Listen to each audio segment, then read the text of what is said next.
જય ભારત, જય સંવિધાન। આજે અમને એ જાણતા બહુ દુઃખ થયું કે એક દેશના જવાબદાર ગૃહમંત્રી જે એક સંસદમાં પોતાના પ્રવચનમાં એક જે દેશના ઘડવૈયા જે સંવિધાનિક જેણે સંવિધાન લખ્યું એવા શ્રી બાબા સાહેબ આંબેડકરજીના જે આપણે કહેવા જઈએ કે દેશ અખંડતા એક ભારત એક મોટો દેશ છે, જ્યારે એવું બનાવ થતો હોય કે હરેક દેશના લોકો એની એક પ્રોત્સાહન આપતા હોય, એમના નામને એના સ્ટેચ્યુ બનાવતા હોય, ત્યારે આપણા દેશના ગૃહમંત્રી જે એનું અપમાન કરતા હોય એક દુઃખદ વાત છે।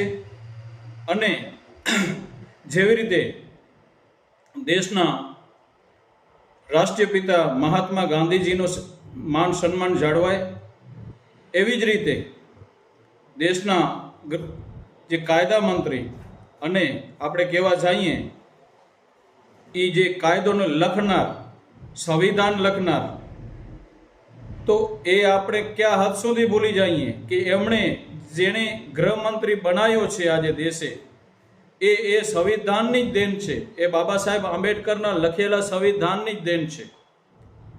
છતાંય એવા ટૂંક વિચાર રાખવાવાળા અને ક્યાં ને ક્યાં એવું લાગી રહ્યું છે કે એ અનુસૂચિત જાતિમાંથી આવી રહ્યા છે બાબા સાહેબ આંબેડકરજી, એટલે એનું ક્યાં ને ક્યાં અપમાન કર્યું હોય એવું પણ મને પ્રતીત થઈ રહ્યું છે। મને દેશના ચાહે રાષ્ટ્રપિતા હોય, દેશના ઘડવૈયા બાબા સાહેબ આંબેડકર હોય, દેશના શિક્ષા મંત્રી અબુલ કલામ આઝાદ હોય કે XYZ કોઈ બી આપણા મહાન નેતાઓ હોય, એનો સૌનો માન સન્માન જાળવવો એ આપણા ફરજમાં આવે છે, એ આપણા કર્તવ્યમાં આવે છે। તેવામાં દેશના પ્રધાનમંત્રી જ્યારે દેશમાં અનેક એવા મુદ્દાઓ, એવી આફતો છે, એવો જે ગુનાહિત તત્વો વધી રહ્યા છે, એક બાજુ ડ્રગ્સ, તમે જોવા જશો તો કચ્છની ધરા ઉપર, કચ્છની ધરતી ઉપર મુન્દ્રા પોર્ટમાંથી અનેક વખત જે ડ્રગ્સ પકડાય છે, કચ્છમાં વિવિધ જગ્યાઓ ઉપરથી જે ડ્રગ્સ પકડાય છે, એવા મુદ્દાને એ નજરઅંદાજ કરી રહ્યા છે। કારણ કે દેશની રક્ષાની જવાબદારી ગૃહમંત્રીની, જે આ રાષ્ટ્રીય ગૃહમંત્રી છે, ત્યારે એવું એને વિચારવું જોઈએ કે મારે દેશ માટે શું કરવું જોઈએ। એ નથી જોવું એમને ફક્ત ને ફક્ત દલિત મુસ્લિમ હોય કે હિન્દુ મુસ્લિમ હોય એવી રાજનીતિ એમને કરવી છે। આ એક અનુસૂચિત જાતિના એક નેતા હતા અને અમર નેતા છે, જેણે સંવિધાન લખ્યું છે, એનું અપમાન કરવું એ સમગ્ર દેશનું અપમાન છે, સમગ્ર એ સંવિધાનનું અપમાન છે મારી નજરમાં। તો એ દેશના ગૃહમંત્રી કેમ બોલી જાય છે કે એને પદ આપવામાં આવ્યું છે, એ પદ એ સંવિધાનની દેન છે। એટલે હું મીડિયા માધ્યમથી, આપના માધ્યમથી એ જણાવવા માંગુ છું ગૃહમંત્રીશ્રીને કે આપ ગૃહમંત્રી છો દેશના, તો આપણી પહેલી ફરજ છે કે અહીંયા દેશમાં જે ખોટું થઈ રહ્યું છે તો એને પહેલે રોકો। દેશમાં ગુનાહિત તત્વો અને ગુના વધી રહ્યા છે તો એને રોકો। એક બાજુ જે કલેક્ટર હોય, જજ હોય, કોર્ટ હોય, સ્કૂલ હોય, ડોક્ટર હોય, અનેક ઈડી હોય કે પોલીસ વિભાગ હોય કે પછી તાલુકા વિકાસ અધિકારીઓ હોય, અનેક નકલીનો એક રાફડો ફાટી ચૂક્યો છે। તેવામાં એના ઉપર ધ્યાન દેવાની બદલી એક દેશના ગૃહમંત્રી અને બીજા ગુજરાતના ગૃહમંત્રી શ્રી,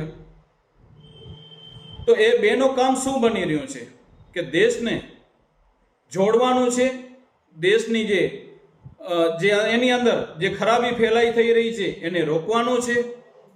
એ જગ્યા ઉપર એ દેશના ગૃહમંત્રી પોતાનો ફરજ ભૂલી અને ક્યાં ને ક્યાં જાતિવાદની રાજનીતિમાં ચાલ્યા જાય છે। અહીંયા જે કાયદાના જવાબદાર અધિકારીઓ પણ એ ગૃહમંત્રીઓના ઇશારે પોતાના સ્ટેટમેન્ટો પણ આ બદલી આપે છે। જ્યારે નકલી ઈડીનો મુદ્દો આવ્યો તો ગુજરાતના ગૃહમંત્રી પણ એવી રીતે જ 10 દી 12 દી પાછળ એનું પોતાનું નિવેદન આપે છે ને ત્યારબાદ પૂર્વ કચ્છના SP સાહેબ પણ પોતાનું નિવેદન બદલી એના પોતાના જવાબો રજૂ કરે છે. જ્યારે જે કચ્છમાંથી જે ડ્રગ્સ પકડાણો હતો, એક ડ્રગ્સના કોકીન જેના આરોપીઓ સામખિયારીથી જે ભાગી ચૂક્યા છે, નાસી ચૂક્યા છે, એના બાબતે આજથી સુધી એક પણ નિવેદન એસપી સાહેબે નથી આપ્યું. તો પોલીસ અધિક્ષક સાહેબનો પેલો ફરજ બને છે કે આ આરોપીઓ ભાગી ગયા, એના પાછળ કેનો હાથ? આજથી સુધી હજી કેમ નથી પકડાણા? આવડો મોટો મુદ્દો એક બાજુ શાંત પાડી દેવામાં આવ્યો છે, તો શું ગૃહમંત્રીની એ ફરજ નથી? બંને ગૃહમંત્રી, દેશના ગૃહમંત્રી હોય કે પછી ગુજરાતના ગૃહમંત્રી હોય, બંનેની ફરજ છે. છતાંય પણ એ બંનેનો તો કોઈ નિવેદન નથી ને. જે જવાબદાર પોલીસ અધિકારી છે, પોલીસ અધિક્ષક છે, એમની જવાબદારી છે કે એ પણ એનું નિવેદન આપે, પણ મીડિયાથી એ પણ દૂર ભાગી રહ્યા છે. જ્યારે એક આપણે કહેવા જઈએ કે જ્યાં બબાલ થવાની હોય, તો હું તમને યાદ દેવડાવું, સામખિયારીનો મુદ્દો છે એટલે હું તમને યાદ દેવડાવું કે જે એક બનાવ ટૂંક સમયમાં એક મુસ્લિમ સમાજના પણ એક થયું હતું, જેમાં વિવાદિત ભાષણ બાબતે ત્યાંના પીઆઈ સાહેબ અને પીએસઆઈ સાહેબે એમનું નિવેદન દિવ્ય ભાસ્કરમાં આવ્યું હતું કે એવું કોઈ નિવેદન વિવાદિત આપ્યું નથી.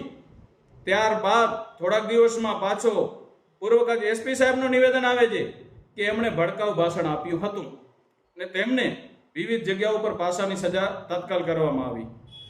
એવી રીતે એ લોકો જ્યાં જાતિવાદ પેદા થાય એવામાં, અથવા કે ક્યાં ને ક્યાં વિવાદ પેદા થાય તેવો એમણે નિવેદન આપ્યું. આમાં ઈડીમાં પણ એ જ કર્યું છે.